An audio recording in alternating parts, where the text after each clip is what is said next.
Hemos recibido a un constitucionalista que ha sido miembro del Tribunal Constitucional y congresista también, el señor Carlos Messía.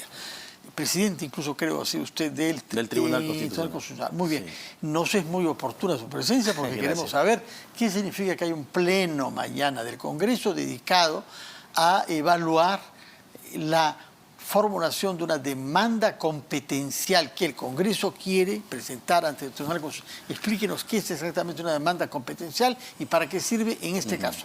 Bueno, se rumorea y además se sospecha que el presidente de la República va camino a la disolución del Parlamento. Y entonces esta disolución del Parlamento tendría su fundamento en la probable denegatoria de la confianza que habría recibido el gabinete del primer ministro Torres, Aníbal Torres. Entonces ahí hay una desavenencia. El Congreso piensa que ni se ha rechazado ni se ha aprobado la cuestión de confianza. Lo que ha habido es un rechazo de plano, de mero trámite, y el Poder Ejecutivo entiende de que sí ha habido. El Parlamento lo que dice es que el presidente ha pedido una cuestión de confianza sobre competencias que son exclusivas del Parlamento, como es la reforma de la Constitución, en fin, el desarrollo de los derechos fundamentales, y que además lo que ha señalado el ministro Torres en su proyecto de ley, de la cual ha hecho cuestión de confianza, no es una cuestión sectorial, no constituye una política general de gobierno y en consecuencia está haciendo un uso abusivo del poder que tiene como consecuencia o como principal efecto disminuir el poder legislativo. Entonces, en esa lógica, con la posibilidad de una disolución de las cámaras, el Parlamento, me parece que por unanimidad, esta vez sí, tiros y troyanos, han decidido convocar el día de mañana a un pleno para aprobar, porque la ley procesal pone como requisito que para interponer el proceso competencial ante el tribunal se necesita la aprobación del Pleno del Congreso, y a eso van el día de mañana. De acuerdo. Permítame, por favor, hacer una breve interrupción para darle la palabra a nuestra compañera Claudia Díaz, que está dando seguimiento a la salida de las personas que han sido detenidas hoy acusadas por la Fiscalía por implicancias en casos de corrupción. Adelante, Claudia. Gracias, Fernando. Directo en directo. Así es, efectivamente, información desde la sede de Medicina Legal del Ministerio Público del Distrito Limeño de La Victoria. Estamos en una de las puertas las cuales da acceso a la cochera principal y estamos a la expectativa de lo que viene a ser la salida del jefe de la Dirección de Inteligencia de la DINI, Jorge Luis Fernández. Hace unos minutos ha ingresado personal efectivos del Ministerio Público con una móvil a la cual estamos a la expectativa de la salida en cualquier momento. Resaltar que a las 6 de la tarde el jefe de la DINI se ha acercado a la sede de Medicina Legal del Ministerio Público del Distrito Limeño de La Victoria. Así es, efectivamente, en estos momentos está saliendo la misma móvil la cual ingresó a la cochera y podemos ver en imágenes que es el jefe de la DINI, el cual está saliendo para ser trasladado a la sede de la DIVIAC. Resaltar que él se ha entregado hace una hora al promediar a las 6 de la tarde y es que hay una detención preliminar de 10 días, Fernando. Entonces, así como acaba de salir, 6:35 de la tarde, él se ha acercado a la sede de Medicina Legal del Ministerio Público en el Distrito Limeño de La Victoria. Directo en directo, RPP Noticias, Fernando. Muchas gracias, Claudia. Entonces, diligencias fiscales respecto de los detenidos, nuevo grupo de detenidos que ha estado vinculado con negocios aparentemente oscuros en los que se dice habría tenido implicación el presidente por sus nombramientos, por lo menos. Señor Messía, nos estaba explicando usted lo que significa una demanda competencial que mañana será evaluada en el Congreso. Sí. Excepcionalmente habrá pleno mañana sábado. Ajá, sí, efectivamente. O sea, el Congreso lo que entiende es que esta posibilidad de que no se acepte la cuestión de confianza que obligatoriamente tiene que plantear Bexy Chávez, el presidente de la República entiende que es la segunda denegatoria y según la Constitución podría disolver la Cámara. Entonces, el Pleno lo que quiere es mañana aprobar y darle facultades al presidente del Congreso para que interponga la demanda competencial ante el tribunal. ¿Qué cosa es exactamente demanda competencial y cómo se formula? A ver. Señores del TC, así es. ¿Quiero que hagan qué? Yo creo que lo que el Congreso debería decir es lo siguiente. Miren, el presidente, nosotros hemos dado una ley que es la ley que regula la cuestión de confianza. En esta ley de la cuestión de confianza, nosotros hemos dicho que el rechazo o la aprobación de la cuestión de confianza que solicita el Poder Ejecutivo sobre un proyecto de ley, los alcances de ese rechazo, de esa aprobación, son interpretación exclusiva del Parlamento. Cuando el primer ministro ha dicho, yo voy a interpretar si me han rehusado o no la confianza, se ha producido ahí un conflicto y que puede tener como correlato la disolución de la Cámara.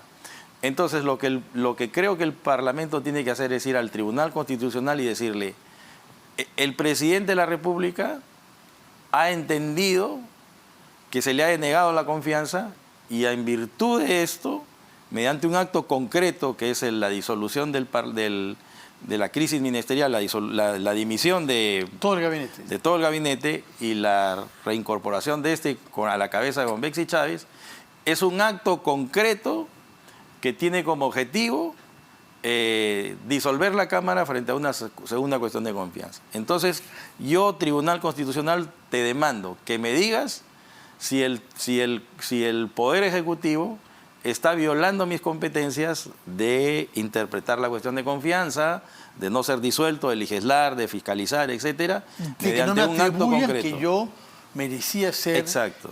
Claro. Ahora, exacto. Una cosa que sorprende es que la carta de renuncia de Aníbal Torres no se haya publicado. No conocemos las razones que oficialmente él da, porque él no ha hablado. Simplemente él por adelantado dijo, y si rehusan esta cuestión de confianza, aún así sea, declarándola improcedente, yo interpretaré que es una negación de la confianza. Y eso lo dijo oralmente. Entre tanto, hubo la decisión tomada una semana después de rechazarla de plano por la mesa directiva, no someterla a debate ni a consulta en Constitución. Y el señor renunció, se nos ha dicho eso, ha habido una nueva primera ministra que ha juramentado, pero la carta no lo hemos visto. Y también necesitamos el acta de la sesión, ¿no? Donde el ministro presenta su renuncia ante el presidente de la República, interpretando él, cosa que no puede hacer, que el Parlamento le habría denegado la cuestión de confianza. Todos esos documentos tienen que ser publicados. Tienen que estar válidos y además, digamos, el Congreso de la República pedirá como pruebas cuando plantee el proceso competencial. Ahora, se dice que lo que va a solicitar el Congreso mañana, ese es el sentido del señor Williams, es una demanda competencial y una medida cautelar. Exacto. ¿Por qué se añade la medida cautelar a la demanda por razones de plazos? Claro, lo que pasa es que hay dos procesos en el Tribunal Constitucional, además de los materia de derechos humanos, estos que llamamos orgánicos de relaciones entre poder y el Estado. El proceso de inconstitucionalidad para evaluar las leyes, si son válidas o no, y el proceso competencial. En el proceso de inconstitucionalidad no hay medida cautelar, en el competencial sí.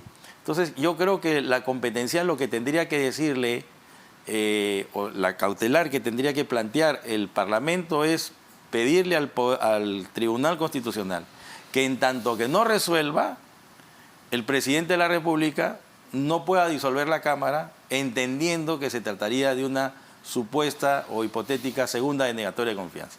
Entonces el tribunal aceptaría la medida cautelar y le diría al presidente de la República y al primer ministro, no puedes disolver la Cámara hasta que yo resuelva este problema. Yo creo que hacia eso va la medida cautelar. Bueno, y entre tanto hay por lo menos 4 procedimientos en sede parlamentaria para separar del poder a Pedro Castillo. Usted reconocerá que para la opinión pública es un poco complicado entender la lógica de 4 procesos graves. Y eso, que el quinto, traición a la patria, ya se anuló, pero también estaba siguiendo su curso.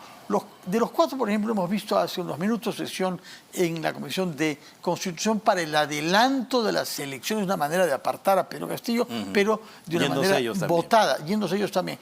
¿Cómo ve la viabilidad constitucional y política de este camino? La viabilidad constitucional a mí me parece imposible porque la Constitución es muy clara. La Constitución dice el periodo presidencial y parlamentario de 5 años. Pero ya se modificó desde el año 2000. Es así como salió Fujimori. Él mismo promovió que se acortara su mandato a 1 año. Es que lo que pasa es que en el caso de Fujimori era una cuestión extrema. El presidente Fujimori, su asesor presidencial había sido visto sobornando a un parlamentario. Entonces eso no resistía ya digamos, el Congreso de la República lo único que hizo fue buscar una salida más jurídica, yo creo más política que jurídica, le revistió de una cierta Pero formalidad eso legal. prueba que se puede votar una ley Todo se en puede. una legislatura y después en una segunda para acortar el mandato. Claro, pero el riesgo que existe también es que el próximo presidente también lo podemos acortar y así vamos a estar... Bueno, de en todas un maneras de problema acá crisis. vamos a salir magullados. Es evidente que no hay ninguna salida, no hay ninguna salida que no nos deje heridas, ¿no? Yo creo que sí. Y digamos sobre todo porque no hay posibilidad de diálogo, ¿no? Ya llevamos un año y la política no solo es confrontación, sino capacidad. O sea, se confronta, pero para poder ir a una conversación a partir de una, digamos, una medición de fuerzas, digamos, y de ahí algo sale. Pero la política no solo es lucha, sino también diálogo, Ahora, concertación. desde ayer hay otro procedimiento que es el de la suspensión, que ha sido promovido por la congresista Amurús, creo que convocó en su domicilio a una reunión donde hubo algunos congresistas, me imagino que algunos constitucionalistas, no sé si usted fue invitado, No. pero en todo caso han salido con que se puede aplicar la posibilidad de una suspensión por suspensión temporal. Y sí, claro, porque lo que pasa es que el artículo 114... Incapacidad temporal. Lo que pasa es que el artículo 114 permite la suspensión en el ejercicio del cargo del presidente de la República por impedimento físico o temporal. La Constitución dice, el cargo del presidente de la República se suspende, dice, bueno, Sí. por estar enfermo, Sí. pero dice por impedimento temporal. ¿A qué se refiere? Y ¿Qué desde mi cosas- punto de vista, no puede haber un impedimento moral temporal.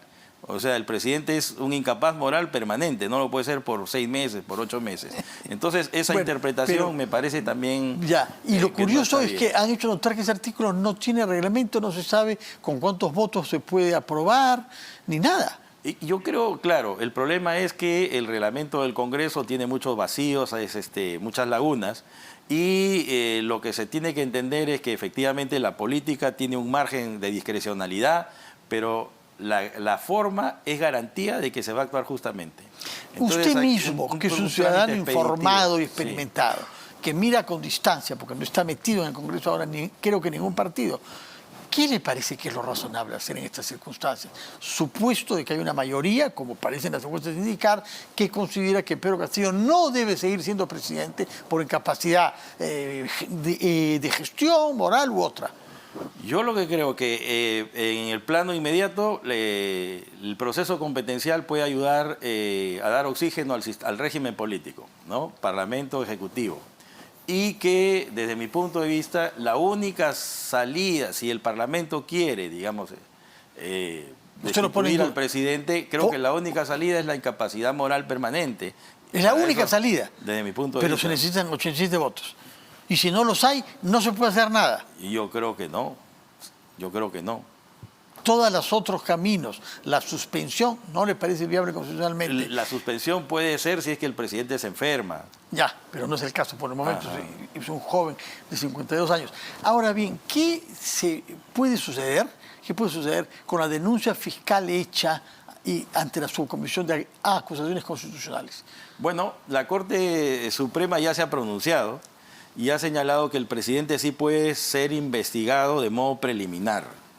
Entonces, el Ministerio Público ha planteado ante el Parlamento y le ha dicho, tú dime si puedo entrar a la fase de la investigación preparatoria. En ese momento, los abogados del presidente han planteado ante la Suprema, le han dicho, no puede haber investigación, y la Suprema se ha pronunciado en el sentido de que solo puede haber investigación en fase preliminar. Con lo cual, el Parlamento podría evaluar política y jurídicamente las denuncias que ha planteado la fiscal de la Nación y a partir de ahí acusar, o sea, digamos formalmente acusar, pero con un efecto suspendido, hasta que el presidente de la República deje el ejercicio de la función. Permítanme mostrarle, Sí. por favor, en nuestra pantalla un documento que ha sido elaborado en el Congreso, dando cuenta de las firmas reunidas para buscar una suspensión al presidente por incapacidad temporal. Allá me parece 26 firmas, se necesitan 33, se ve en el centro la firma de Roseli Amurús, pero también la de Diego Bazán y la de Esdras Medina. ¿A usted le parece que esto es un camino que no conduce a ninguna parte? Se está perdiendo el tiempo y está confundiendo a la opinión pública. Esto también podría llevar a que el presidente de la República plantee un proceso competencial ante el Tribunal Constitucional. O un habeas corpus. Un habeas corpus no lo veo. No, pero ya se han presentado habeas corpus contra cosas similares, ¿eh? Sí, claro, pero lo que pasa es que eso es muy largo el camino. El proceso competencial es más rápido, creo yo. Directamente entra al TC, no pasa por la justicia constitucional. Y además puede tener una medida cautelar, ¿no? Que el Parlamento no haga nada hasta que el tribunal también se pronuncie. De acuerdo. ¿Cuántas firmas se necesita para que una gestión por suspensión pueda ser discutida en el Pleno? Bueno, lo que pasa es que se está planteando como una moción de orden del día. Sí. Y una moción de orden del día se debate en la sesión que se plantea y se vota, ¿no es cierto? Entonces, para que una moción de orden del día pueda ser aprobada, necesita de 22 o 25 votos. Y para su aprobación, en este caso, parece ser que se necesitaría 66 votos. Pero el problema es que se votaría en una sesión, o sea, en una noche. Y ahí me parece que van a entrar en juego. Lo que pasa es que el Estado constitucional tiene una característica. Y la característica es que la tendencia es a que todos los actos, tanto los de los particulares como de los poderes públicos, estén sometidos al debido proceso. Entonces no hay posibilidad de un debido proceso para suspender o sancionar a un presidente que tiene un origen democrático, que tenga lugar en una sola sesión, donde el señor no haya podido hacer uso de la defensa, no haya podido hablar sus abogados, ¿no es cierto? Porque de alguna manera la suspensión temporal significa apartarlo de un cargo, de un derecho que tiene y sobre todo el derecho mediante elecciones democráticas. Bueno, la cosa está complicada, entonces usted, comparando con la experiencia que tuvo usted en el Congreso, ¿le parece que hizo un Congreso con menos orientación, con multiplicidad de iniciativas que se frenan? Lo que pasa es que el Parlamento tiene el problema de que si va, digamos, a la doble cuestión de confianza, puede ser disuelto. En el caso nuestro no podíamos ser disueltos. Entonces teníamos mucha más campo de acción para actuar, porque estábamos en último año del proceso legislativo y la Constitución dice que en ese periodo el Parlamento no puede ser disuelto. Entonces se produjo, digamos, lo que vimos.